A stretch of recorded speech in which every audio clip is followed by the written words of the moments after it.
Right then, welcome back to the channel. My name is Stephen Howson, and this is 5 things. I should have done 6, shouldn't I? There's 5 things that we learned watching the Manchester derby yesterday.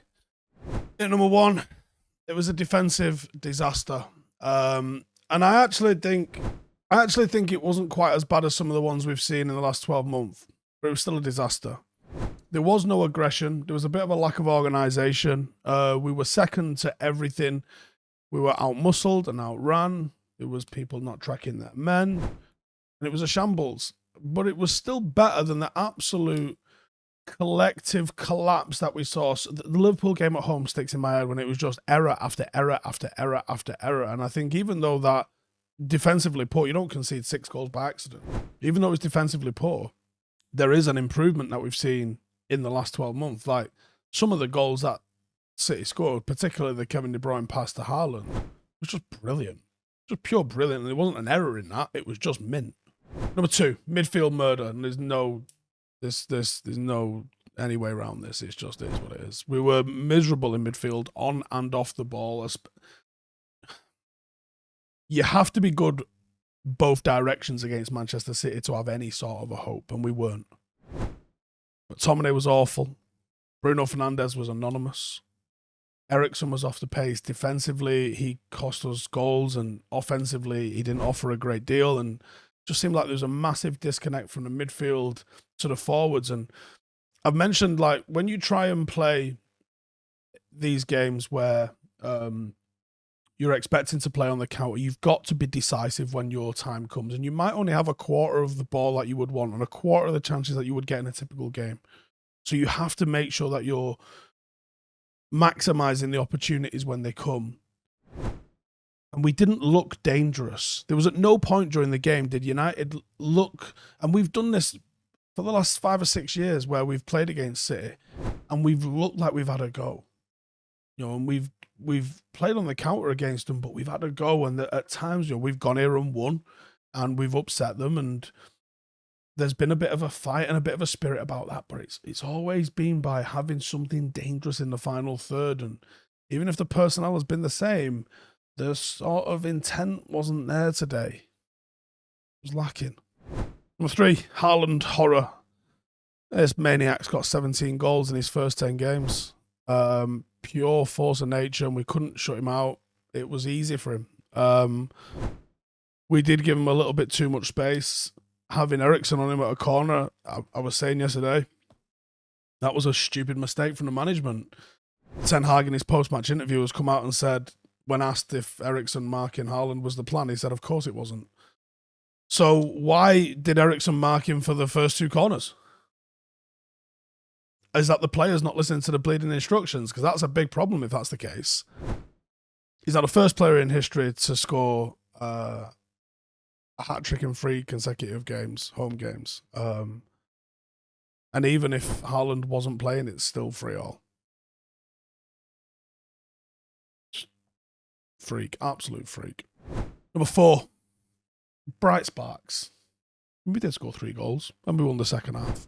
And my petition for getting a point for winning the second half is going to be in with FIFA tomorrow. Don't worry about that. Tony Marshall did more in the short cameo than Marcus was able to muster in the entire game. He offers a total different element up front, and I think City took their foot off the gas a little bit, but still, facts are facts. His brace will probably give Ten Hag the impetus to be able to play him ahead of Ronaldo now, even if he was probably going to do it anyway. I think it would have. It now gives him the opportunity to do so with numbers to back it up. It was a great goal from Antony. He had a quiet first. I mean, it was all shit in the first half. But he had a quiet first half, but you know, he did look like he was going to be the player that could have opened something up at some point, I thought. The substitute performances overall were, I mean, Casemiro didn't do a lot, but the substitute performances seemed to be generally positive. I wouldn't have said anyone really was amazing, but you know, generally, you lose 6-3. No one's amazing, are they? Let's be honest. And number 5, Ronaldo NoShow.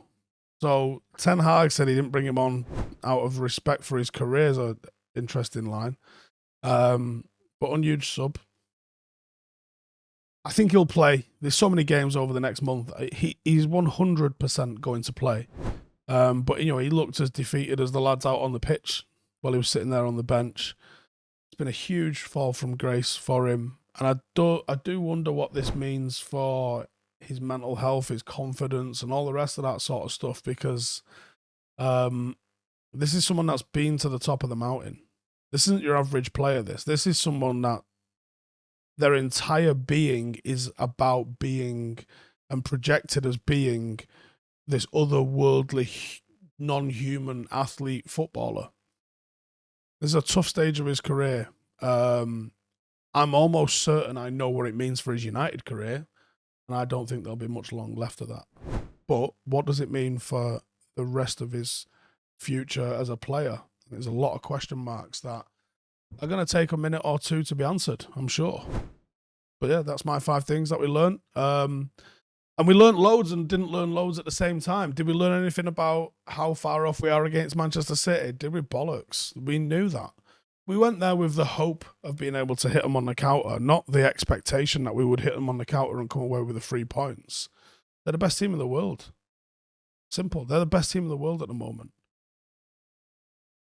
And we have to use them as the benchmark to be able to get back to that place. It's going to take us a minute. It was never going to happen overnight. You know, yeah, you could have took points off them. We took points off the Scousers, but where we finish this season will not be determined on the back of what we did against Manchester City alone.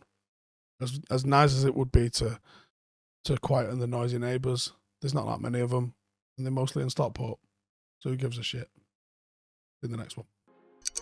Hey, thank you for watching the video. If you are new around these parts, then don't forget to subscribe. My channel is proudly supported by my community on Patreon. If you'd like to get a little bit of extra content, a Discord group, meetups, 5-a-side games, weekly podcasts, behind the scenes, and even an occasional bit of transfer news as and when I get it, then for the price of a pint, you can show your appreciation for the content that we make and get some goodies for doing so as well. Check the link in the description or click the button right here. You'll also find all of my socials here too if you want to follow me on any of those platforms. Nice one.